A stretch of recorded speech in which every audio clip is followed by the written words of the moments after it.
आप 75,000 वोट से 84-85 साल की उम्र में आप चुनाव जीते पिछला, तो इतना बड़ा आपको वोट कैसे मिला, इतना मार्जिन, इसके क्या कारण थे? मैं जीवंत संपर्क में रहता हूँ मेरे कार्यकर्ताओं के, और हर एक की बात सुनता हूँ। और सबसे बड़ा कारण मेरे यहाँ जो है मेरा बनता है वो है कि मेरे पे कभी भी किसी तरह की बेईमानी का आरोप आज तक नहीं लगा। मैं कभी इस पार्टी में हीरो था और हीरो से आज मैं जीरो हूँ। आज 4 यात्राएं निकल रही है, कहीं एक भी जगह मुझे आप देख रहे हो? आदाब, मैं फारूक खान, संपादक इकरा पत्रिका, थार न्यूज़ इकरा पत्रिका के इस चैनल में आपका स्वागत है, आपका इस्तकबाल है। 13 सितंबर को राजस्थान के वरिष्ठ भारतीय जनता पार्टी के नेता, विधानसभा के पूर्व अध्यक्ष कैलाश मेघवाल ने pink city press club Jaipur के अंदर एक प्रेस कॉन्फ्रेंस की और उन्होंने अपने पार्टी के अंदर जो गुटबाजी है, जो उनके साथ और उनके नेताओं के साथ जो षड्यंत्र हो रहा है पार्टी के अंदर इस चीज़ के लिए, और केंद्रीय कानून मंत्री अर्जुन मेघवाल हैं उन पे भी उन्होंने भ्रष्टाचार के और अलग अलग आरोप नए दस्तावेज के लगाए हैं। और इस बीच सबसे बड़ी बात यह है कि जब प्रेस कॉन्फ्रेंस चालू थी उसी दौरान बीच में ही भारतीय जनता पार्टी ने उनको प्राथमिक सदस्यता से निलंबित कर दिया। और उसके बाद में जब सारी चीज़ें उन्होंने बताई और ये भी बताई अपनी पार्टी में जो गुटबाजी है, जिसके अंदर नेता प्रतिपक्ष राजेंद्र राठौड़ और भारतीय जनता पार्टी के जो प्रदेश अध्यक्ष हैं सीपी जोशी और जो उप नेता प्रतिपक्ष और पूर्व प्रदेश अध्यक्ष हैं सतीश पूनिया, इन लोगों के बारे में बताया कि ये लोग हैं वो पूरी तरह से केंद्रीय नेतृत्व के इशारे के ऊपर पार्टी में गुटबाजी कर रहे हैं और वसुंधरा राजे के खेमे को और इन तमाम नेताओं को जो वसुंधरा राजे से जुड़े हुए हैं उनको दरकिनार करना, नज़रअंदाज करना पिछले 2018 से ये लोग कर रहे हैं। और उन्होंने ये भी कहा है कि सस्पेंशन के बाद में कि मैं शाहपुरा से ही चुनाव लड़ूंगा और शाहपुरा में पार्टी से लड़ूंगा, निर्दलीय लड़ूंगा, ये मेरे कार्यकर्ता तय करेंगे, मैं कार्यकर्ताओं के बीच में जाऊंगा। इस बीच उन्होंने जो मुख्यमंत्री अशोक गहलोत हैं उनकी भी जमकर के तारीफ की और ये भी कहा है कि शाहपुरा को जिला बनाना, शाहपुरा के अंदर मेरे कहने पर 4 कॉलेज देना और सारा जो काम करवाया है, ऐसा काम करवाने वाले मुख्यमंत्री की अगर मैं प्रशंसा नहीं करूं तो क्या करूं। उन्होंने पूर्व प्रधानमंत्री अटल बिहारी वाजपेयी का भी, इंदिरा गांधी को जो प्रशंसा की गई उसका भी हवाला दिया गया है और ये पूरी रिपोर्ट है, अब आप सुनिए। आपके जो आरोप हैं उनमें दम है? बहुत दम है, सच्चे है। मेघवाल साहब, आपने प्रेस कॉन्फ्रेंस के दौरान कहा कि प्रधानमंत्री जी से मेरी कोई शिकायत नहीं है और आपने पत्र लिखा उनको, केंद्रीय मंत्री अर्जुन मेघवाल को बर्खास्त करने, सस्पेंड करने जिसके लिए, लेकिन बीच प्रेस कॉन्फ्रेंस आपके सस्पेंशन की जो प्राइमरी मेंबरशिप है उसका बीजेपी ने एक तरह का आदेश निकाल दिया है। तो अब ये जो आदेश निकला है, प्रधानमंत्री जी जेपी नड्डा जो इनका नेतृत्व है उनके आदेश के बगैर तो हुआ नहीं है। अच्छा है, उन्होंने मेरा जो उत्तर है उसको संतोषप्रद नहीं माना। अब आप जिस प्रधानमंत्री जी आपकी बात एक तरह की नहीं मान रहे हैं तो आप इस मुद्दे पे अब क्या करेंगे? जो मैं मित्रों से राय लेके अगला रास्ता तय करूंगा। जो गुटबाजी का आप कह रहे हैं कि भारतीय जनता पार्टी के साथ प्रदेश में गुटबाजी हुई, फला के नाम लिए हैं, तो ये षड्यंत्र कब से हो रहा है? उसमें मुख्य कौन कौन लोग हैं पार्टी के नेता?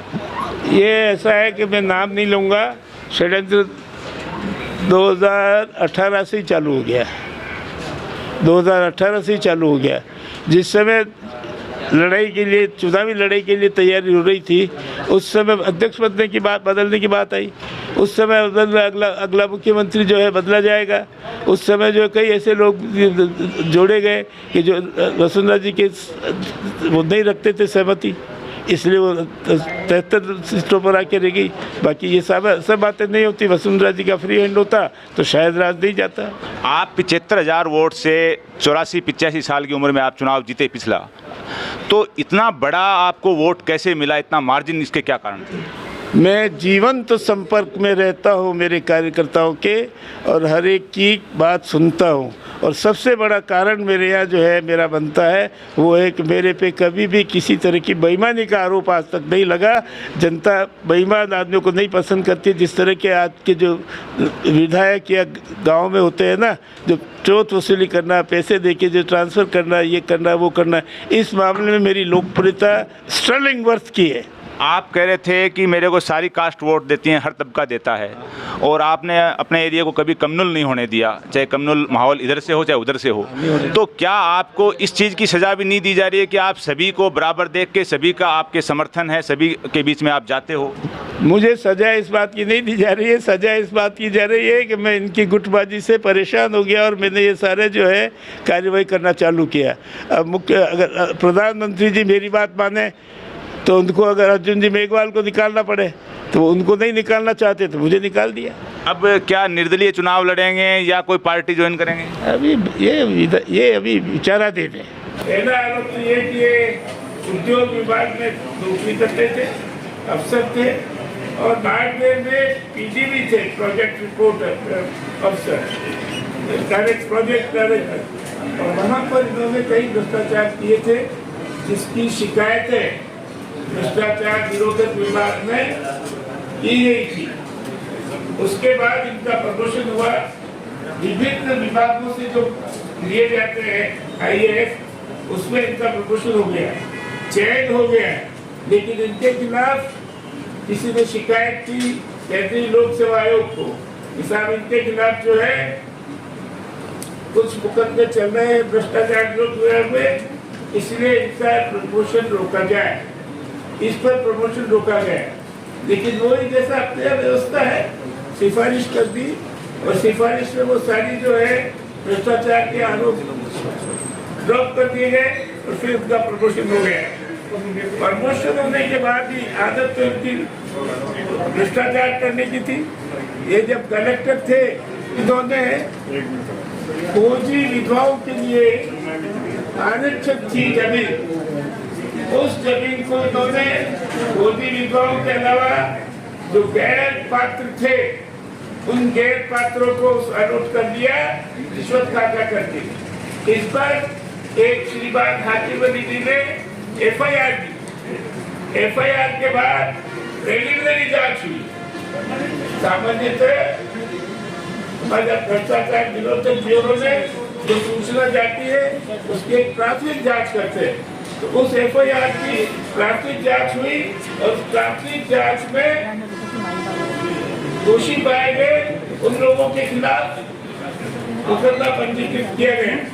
दोषी पाए गए उनमें जी अब्दुल्ला मेघवाल, तत्काल जिला कलेक्टर लोक सेवा सदस्य बीकानेर, श्री जवाहरलाल कायदे साहेब निर्वाचन कलेक्टर चूरू, तीसरा श्री गिरधारीलाल पुत्र श्री देवचंद जाति मेघवाल, कनिष्ठ नितिन जिला collector Churu, doctor HM Dhoni पुत्र श्री नियाजुल है धोनी निवासी हाल विशेषज्ञ मेडिसिन फिजिशियन, राजकीय BDB जनरल जिला अस्पताल चूरू की पहचान की गई। इन 4 को अभियुक्त मान करके और जांच चालू की गई, और जांच चली, लेकिन इस जांच को होने के बाद अर्जुन लाल जी मेघवाल ने ये जांच दबा दी और FIR दबा दी।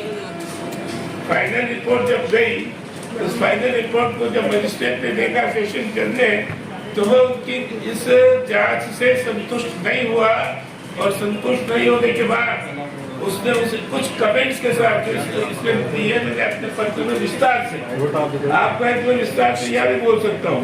कुछ कमेंट्स के बाद वापस भेज दी जांच को, और FIR स्वीकार नहीं हुई। दूसरी बार फिर जांच हुई, फिर तब इनके दबाव से फिर जो है फाइनल रिपोर्ट नेगेटिव, मतलब वो FIR जिसको कहते हैं वो पेश हुई।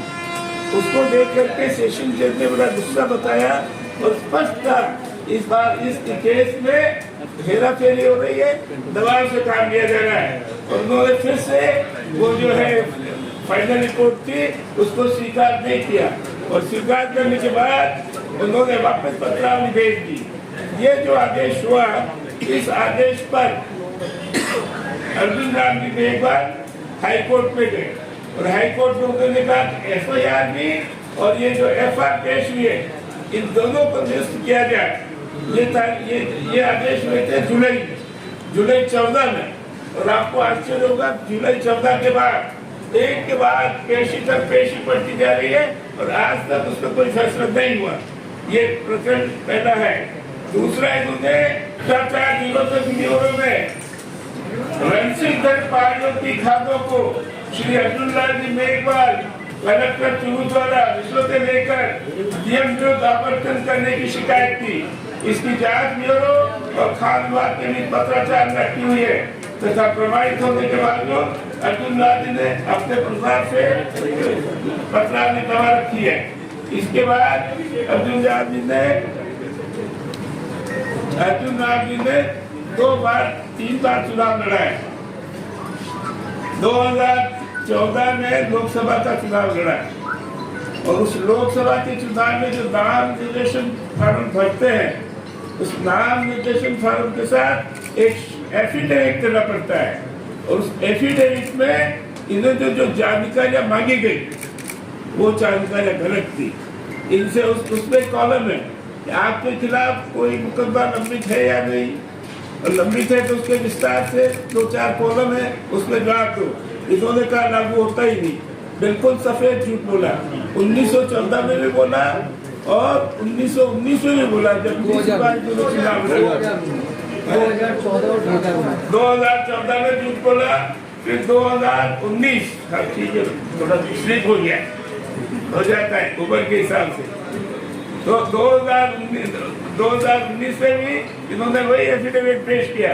तो दोनों एफिडेविट जो है कॉपियां मेरे पास है और इनसे जो लंबित होने की जो है मांगी गई थी सूचना, वो सूचना इन्होंने नहीं दी। नहीं देने के बावजूद ये इनका जो है मुकदमा चल सकता है। आपको तो ये गंभीर अपराध है। इसका अगर कॉन्फिडेंस लिया जाए तो प्रधानमंत्री जी को लिखूंगा कि एक झूठा एफिडेविट दिया गया है, इसके आधार पर चुनाव भी निरस्त हो सकता है, इनकी लोकसभा सदस्यता भी जा सकती है, उसके साथ मंत्रालय तो जाएगा ही, लेकिन इनके ऊपर फौजदारी मुकदमा भी चल सकता है। ये आज की स्थिति में मेरे पास इसके बाद प्रमाण है, दोनों ही एफआईआर के और दोनों ही जो है प्रकरणों के। इसके बाद इन्होंने जिला परिषद का बैठक हुई। जिला परिषद के चुनाव में 6 पार्षद ऐसे चुन के आए थे जो इनके पक्ष के थे। उन्होंने 6 पार्षदों को कांग्रेस को दे दिया और ये सबसे बड़ा अनुशासनहीनता की। वहाँ के जो उस समय उम्मीदवार थे और उप प्रमुख के उम्मीदवार थे, उन्होंने शिकायत करके 22 बिंदु लिख के इनके खिलाफ भेजे, लेकिन आज तक कोई शिकायत नहीं हो रही है। और सबसे बड़ा एक बात आपके सामने और रखता हूँ, आज को सब तरफ चर्चाएं चलती है, टिकट देने में पैसा लगा, इसने कितना लाभ दिया, इसने कितना करोड़ दिया। इसमें अर्जुन राम जी मेघवाल भी लिप्त है। इन्होंने पुष्कर पर टिकट दिलाने के लिए एक महाराज से जो स्वामी जी है 1.5 करोड़ रुपया लिया और 1.5 करोड़ रुपया लेने के बाद उसको टिकट नहीं दिलवा सके। उसने सीधा प्राइम मिनिस्टर को, प्रधानमंत्री जी को जाके भेंट की और भेंट करने के बाद कहा साहब मेरा 1.5 करोड़ रुपया तो वापस दिलाओ, टिकट तो मिला नहीं मिला। तो मैं उम्मीद करता हूँ कि प्रधानमंत्री जी इस मामले में कार्रवाई करेंगे और इसका 1.5 करोड़ रुपया वापस दिलवा देंगे। इसके बाद इन्होंने कई तरह के दूसरे गोपाली भी की। ये कई बार अपने अधिकारों का दुरुपयोग भी करते हैं। एक all India schedule caste schedule tribe और कर्मचारी संघ है, उसमें 20 करोड़ का घोटाला है।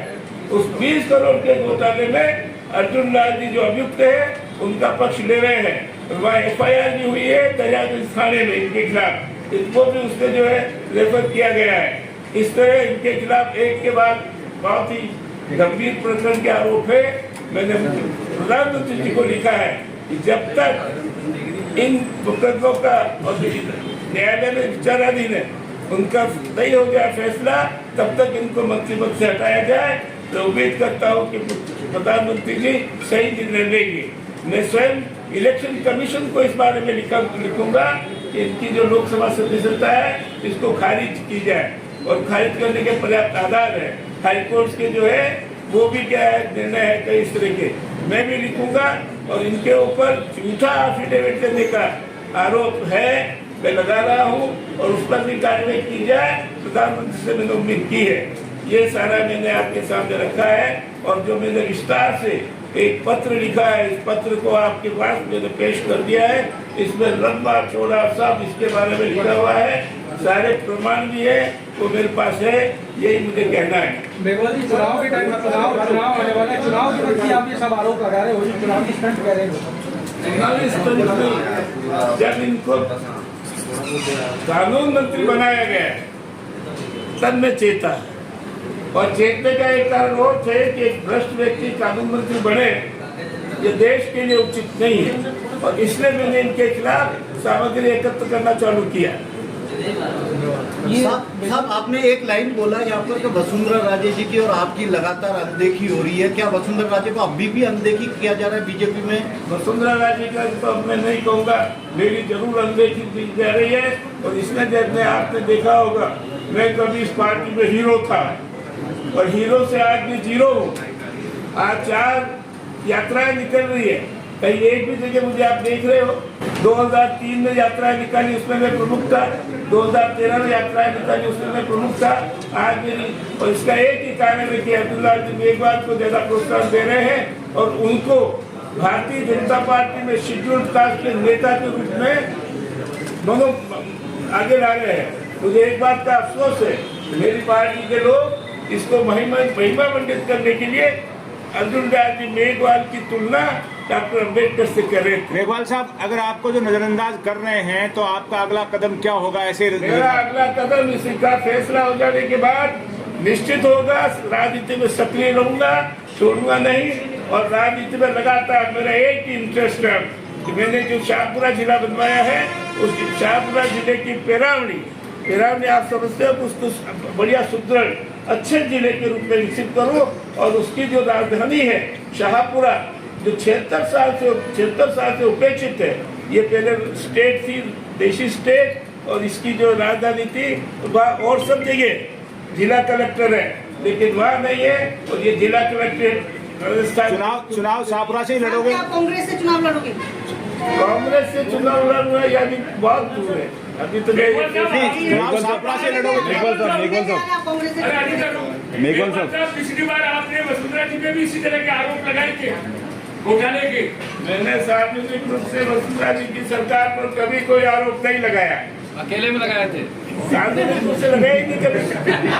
मेघवाल साहब, आप कह रहे हैं कि यात्रा में आपको तवज्जो नहीं दी जा रही है, लेकिन यात्रा में तो जो है पूर्व मुख्यमंत्री को भी तवज्जो नहीं दी जा रही है। लड़ाई टिकट की तो नहीं है साहब, ये लड़ाई टिकट की तो नहीं है, ये लड़ाई टिकट की तो नहीं है। सुनने महाराज बीजेपी में आपका टिकट काटने जा रही है, तो ये लड़ाई उस वक्त सोचेंगे और मैं इस जवाब के बाद मुझे निकाल देंगे तब सोचेंगे। अभी मैं भारतीय जनता पार्टी में हूँ और भारतीय जनता पार्टी कार्यकर्ता के साथ। मेघवाल साहब, आपकी मोदी जी से भी नाराजगी है क्या? मोदी जी से आपकी नाराजगी है कोई? मोदी जी से तो आपकी कोई नाराजगी है क्या? मोदी जी से कतई नाराजगी नहीं है। मोदी जी को तो मैं चेता रहा हूँ कि भ्रष्ट मंत्री है, इसको निकालो। इसके बाद प्रमाण दे रहा हूँ मैं, मेरे पास प्रमाण है सर, जो मैंने आपके पास सामने जितनी बातें कही, एक का एक प्रमाण है मेरे पास।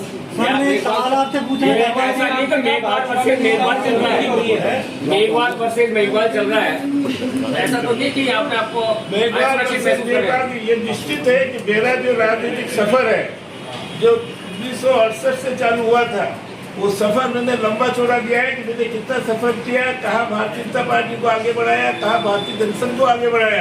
और मेरा इतने लंबे सफर में कहाँ मैं 19 महीने जेल में रहा, मतलब मेरा राजनीतिक सफर आपको इसमें पढ़ने को मिल जाएगा। मेरे राजनीतिक सफर को अनदेखा करके भारतीय जनता पार्टी जो पूरी तरह गुटबाजी में लिप्त है, उस भारतीय जनता पार्टी ने अर्जुन लाल मेघवाल को आगे करने के लिए मुझे उपेक्षित किया है। मैं ये भी चाहता हूँ आप सब लोगों से कि अर्जुन लाल मेघवाल का राजनीतिक सफर देख लो और मेरा भी राजनीतिक सफर देख लो, उसके बाद देखो कि मेरे साथ अन्याय हो रहा है कि नहीं। और ये अन्याय है, इसको मैं बर्दाश्त नहीं करूँगा, किसी भी सीमा तक जाऊँगा। सर, आपके और कौन उपेक्षित है आपके अलावा? कौन हमें बढ़ा रहा है, आपको कौन पीछे खेलता है? सर, आपने भारतीय जनता पार्टी, पत्र में लिखा है वसुंधरा राजे का नाम। भारतीय जनता पार्टी का भी जो एक गुट है, भारतीय जनता पार्टी पूरी तरह गुटों में बटी हुई है। ये बार बार कहते हैं गुट नहीं, ये सब झूठ बोलते हैं। ऊपर से लेकर नीचे तक गुटों में बटी हुई है और वसुंधरा जी के समर्थकों को चुन चुन कर बाहर किया गया, उनका महत्व कम किया गया और ऊपर से लेकर नीचे तक। आप किस गुट में? मैं वसुंधरा जी के खेमे में माना जाता हूँ और वसुंधरा जी के खेमे को पूरी तरह समाप्त करने के। अब वसुंधरा जी क्या निर्णय लेंगे वो मुख्यमंत्री लेंगे। दूसरा गुट कौन सा है? मेघवाल जी, भारतीय जनता पार्टी गुटबाजी कर रही है, कौन गुटबाजी कर रहा है भारतीय जनता पार्टी में? अभी आपने बोला कि भारतीय जनता पार्टी गुटबाजी कर रही है, गुटबाजी लेकर कौन जनता पार्टी में गुटबाजी करने वाले सतीश पुनिया 1, राजेंद्र राठौड़ 2, आपका सीपी जोशी ये पुराना कांग्रेसी है, मेरे इस पत्र को आप पढ़ लेना, आपको सब विस्तार से मिल जाएगा। यहाँ इतना समय नहीं है जो मैं विस्तार से आपको पढ़ के बताऊंगा कि मेरे पत्र में सब लिखा है, कौन गुटबाजी कर रहा है, कैसे कर रहा है, कौन भाईचारा कर रहा है। या तो ऐसा है कि किसी को जो है चुनाव जिताने के लिए पार्टी को जो है खड्डे में डाला गया है, या आपका जो सीपी जोशी है पुराना कांग्रेसी है, वो जब वल्लभ नगर में कैंडिडेट लाया तो अपना कैंडिडेट लाया, उसको जो है जमानत जब्त हुई। ये आज सारे हालात जो चल रहे हैं भारतीय जनता पार्टी के, और क्योंकि राजस्थान भारतीय जनता पार्टी का स्वास्थ्य ठीक नहीं है, इसलिए सारे देश के सब मंत्री, प्रधानमंत्री से लगाकर सारे बड़े मंत्री और नड्डा जी जो राष्ट्रीय अध्यक्ष है उनसे लगा करके और सारे उनके पदाधिकारी राजस्थान की मरुधरा में इसको पवित्र कर रहे हैं। ये सामने दिख रहा है आपका। राजस्थान में कोई नेतृत्व है क्या? अगर होता तो हिंदुस्तान की सरकार और हिंदुस्तान भारतीय जनता पार्टी के सारे लोग आज सब तरफ फिर रहे हैं। आप देख लो, रोज प्रेस कॉन्फ्रेंस कर रहे हैं, रोज बयान दे रहे हैं। ये बयान वीडियो प्रेस कॉन्फ्रेंस इस बात का स्पष्ट प्रमाण है कि भारतीय जनता पार्टी राजस्थान का नेतृत्व करने के काबिल या कोई और है ही नहीं। मेघवाल सर, ये सवाल आपने कहा आयातित नेता आयातित नेताओं की बात कही है कि नेता आयातित नेता एक तो सीपी जोशी जो कांग्रेस से आया, एक आयातित नेता राजेंद्र सिंह राठौड़ जो जनता पार्टी से आए, जिनका मौलिक जो है भारतीय जनसंघ और भारतीय जनता पार्टी की विचारधारा और सिद्धांतों से कोई लेना देना नहीं, ये सुविधा की राजनीति करने के आए। आपके अलावा बीजेपी में और किसको तिरस्कृत किया जा रहा है और कौन से नेता हैं जिनकी अनदेखी हुई है, और क्या उनमें वसुंधरा राजे जी शामिल हैं? वसुंधरा राजे की स्थिति अनदेखी हुई है, जितना अपमान हो रहा है उसका आज से किसी का नहीं हुआ। अब वो उसको मान नहीं रही है, इसका मेरे पास क्या इलाज है? भारतीय जनता पार्टी की सदस्यता से मैं भविष्य चुपचाप रहो यार, काफी सीनियर नेता हैं, लेकिन मैं भविष्य नहीं। आपको सस्पेंड कर दिया, अभी खबर आई है। आपको कर दिया, अभी खबर आई है। कर दिया तो फेस करेंगे। कांग्रेस के अभी खबर आई है कि आपको पार्टी की सदस्यता से निलंबित कर दिया गया है। कार्यकर्ताओं से रैंक में क्या नहीं। भाजपा की जो काफी सदस्य है उससे आपको निलंबित कर दिया गया है, पार्टी ने ये निर्णय लिया है। बहुत अच्छा है, स्वागत। अगला कदम क्या होगा? दे दूं मैं भारतीय जनता पार्टी से स्वागत मेरा निष्कासन किया है तो मैं चुनाव लड़ूंगा और भारतीय जनता पार्टी का जो भी उम्मीदवार होगा वहाँ उसको हजारों वोट से रहूंगा। अशोक गहलोत से आपके संबंध भी अच्छे, अशोक गहलोत से मेरे किससे सब खराब है? आपको जिला भी बन गया, आपको जिला भी। मेरी राजनीति भाईचारे की राजनीति नहीं है, और भाईचारे की राजनीति में मेरे सारे जो है राजनीतिक कार्यकर्ता और नेता है उनको प्रति मेरा रेस्पेक्ट भी है, अच्छे मेरे सबसे संबंध है। कोई ऐसा नहीं है कि जिससे मेरे साथ कोई जुड़ाव हो या कटुता की या शत्रुता की कोई मेरी भावना हो, ऐसा है ही नहीं। सर, आज जिस तरह का माहौल चल रहा है बीजेपी पार्टी में, जो आप गुटबाजी अगर की बात कर रहे हो, पार्टी के वरिष्ठ नेताओं की अनदेखी कर रहे हो, क्या कांग्रेस की सरकार रिपीट हो सकती है राजस्थान में? भविष्यवक्ता नहीं हूँ। वही से कर लो। आप बता रहे हैं अर्जुना मेघवाल जी ने जो चुनाव आयोग में गलत शपथ पत्र दिए हैं चुनाव लड़ने पे, आप उनके खिलाफ कोई चुनाव आयोग को भी शिकायत करेंगे? मैं चुनाव आयोग को शिकायत करूंगा कि ये जो दोनों शपथ पत्र दिए हैं बिल्कुल झूठे शपथ पत्र हैं, इसलिए इनकी लोकसभा की सदस्यता निरस्त की जाए। ये भ्रष्टाचार की जो शिकायत आप बता रहे हैं मामले, उसमें क्या जांच हो रही है, जांच बंद है, किस तरह के मामले हैं? हाईकोर्ट ने स्टे कर रखा है, जुलाई 14 से अभी जुलाई में हुआ था स्टे, 12 साल से जो है इसको चल रहा है अभी तक। एक के बाद पेशा बदलवाना है उसको आगे बढ़ने नहीं दे रहे।